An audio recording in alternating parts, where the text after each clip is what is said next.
Sen bir şeyi möhkəm qərar ver, sonra sənlik deyil. Ver Allah'a deyən mən getdim. Allah aparsın səni axıra qədər. Bax, qərar bu qədər mühümdür. Qərar verək ki, sonra gözlənilməz olmasın. Çətinliklər gözlənilməz olmasın. Deyən, aha, demişdim ki, qararlıyam, gəldi çətinlik. Bəli, gözləyirdim, haradaydın? Gəl sənə dözəcəm mən. Gözəl şəkildə səbr eləyəcəm. Görürsən ki, Allah aparır səni. Deyirsən, ilahi, mən eləmirəm bunları, mən bacarmazdım. Bəli, mən eləyirəm. Niyə? Çünki səndə qərar gördüm. Ciddi qərar verdin.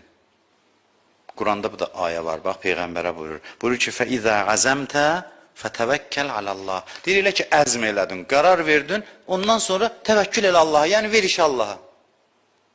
Sənli deyil. Sən bir şeyi möhkəm qərar ver, sonra sənli deyil. Ver Allah'a, deyən, mən getdim. Allah aparsın səni axıra qədər. Bax, qərar bu qədər mühümdür. İndi gördünüz ki, bugünkü söhbətimiz çox vacibdir, bugünkü məhz xütbəmiz. Qərar ver, istənilən işə ciddi qərar istəyirəm səndən. Ver mənim əlimə, mən eləyəcəm. Adına sənin adıva yazacam. Deyəcəm, bu elədi. Amma mən eləyəcəm. Allah bütün işlərini bizim adımıza yazacaq. Öz eləyəcəyəm mən. İndi nə məlum olur? Günah eləyirik, bəli. Ha? Pis işlər görürük, bəli. Səbirsizlik eləyirik, bəli. Nə məlum olur? Məlum olur ki, hələ biz qərar verməmişik. Qərar versəydi, heç bir olmazdı. Deməli, hələ qərara gəlməmişik. Hələ qərar verməmişik. Qərar verdim, mən deməyə, deyən, qərarlıyam, ya Allah, sənə sığındım, yola çıxdım. Məndən qərardır, mənim əlimdən heç nə gəlmir. Mən qərarlıyam.